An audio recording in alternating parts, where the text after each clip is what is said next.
दोस्तों नशा करना बहुत बुरी बात है, लेकिन नशा करके कांड करना उससे भी बुरी बात है, क्योंकि ऐसा करने पर बहुत बड़ी कीमत चुकानी पड़ सकती है। लेकिन सस्ता नशा करने वाले नशेड़ी लोगों को समझाने का काम भैंस के आगे बीन बजाने से कम नहीं होता। इसलिए मेरी तरफ से ये वीडियो ही इसलिए बनाई गई है ताकि आप अपनी स्ट्रेस भरी लाइफ में थोड़ा सा समय खुद को खुश करने में बिता सके। तो चलिए जल्दी से बिना टाइम वेस्ट किए वीडियो को शुरू करते हैं। नशे में धुत ये दोनों आदमी जिस तरह से लड़ रहे हैं, ये देखकर तो आपको ये लगेगा ही नहीं कि ये दोनों जनाब भारत देश के ही हैं। इन्हें देखकर तो लगता है जैसे ये शाओलिन टेम्पल में कुंफू मार्शल आर्ट की ट्रेनिंग लेकर आए हों।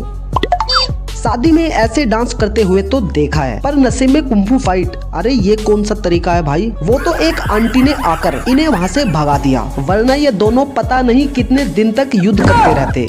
दोस्तों नशे में लोग पड़ी हुई लकड़ी ना ले, ऐसा तो हो ही नहीं सकता। उड़ता तीर लेने की तो नशेड़ियों की पुरानी आदत होती है। इंसान हो या जानवर, ये नशेड़ी लोग किसी की भी लड़ाई में घुस जाते हैं। अब इस वीडियो को ही देख लो। सड़क पर दो सांड एक दूसरे से भिड़ रहे थे, तभी एंट्री हुई हमारे नए सुपर हीरो की। ये आदमी दोनों सांडों को लड़ने से रोकने लगा, लेकिन तभी सांड ने इसको कई फीट ऊपर उड़ा दिया। बेचारा सोच में ही पड़ गया कि अब सुबह सही से फ्रेश तो हो पाऊंगा ना।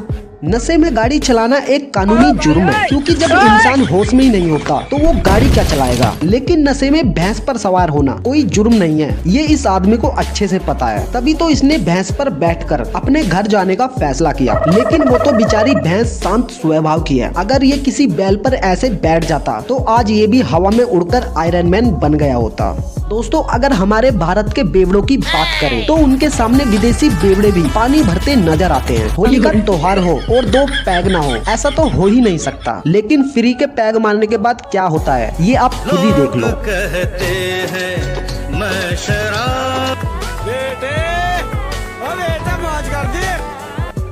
दोस्तों आपने जानवरों को आईने के सामने खड़े होकर लड़ते हुए जरूर देखा होगा, क्योंकि वो सोचते हैं कि सामने कोई और जानवर है। लेकिन अंकल जी ने तो पीने के बाद इन्हें भी पीछे छोड़ दिया। पहले तो ये आईने में जाकर चिपक गए और फिर आईने के सामने खुद पर ही चिल्लाने लगे और खुद को ही साइड होकर वहाँ से जाने के लिए कहने लगे।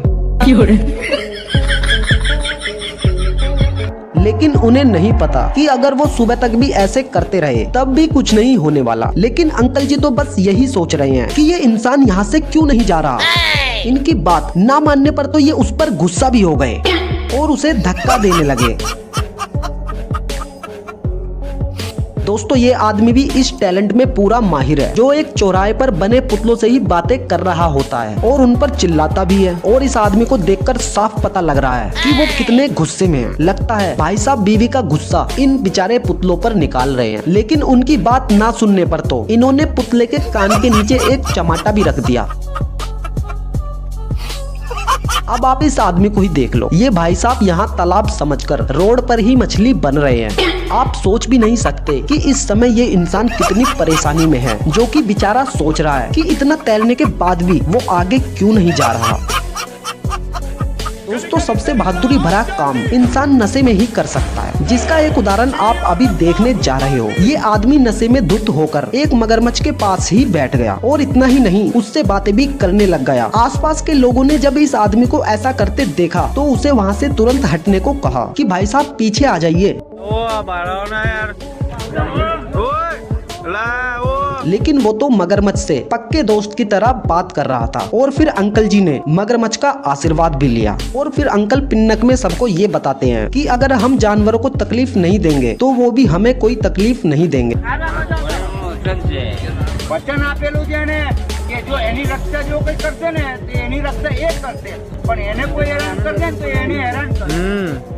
अंकल जी बार बार कभी उसका आशीर्वाद लेते तो कभी उसकी पीठ सहलाते। लेकिन कमाल है, इतनी बार इस अंकल जी के टच करने पर भी मगरमच्छ ने कुछ नहीं किया। काफी देर अंकल जी से बातचीत करने के बाद मगरमच्छ चुपचाप पानी में निकल गया।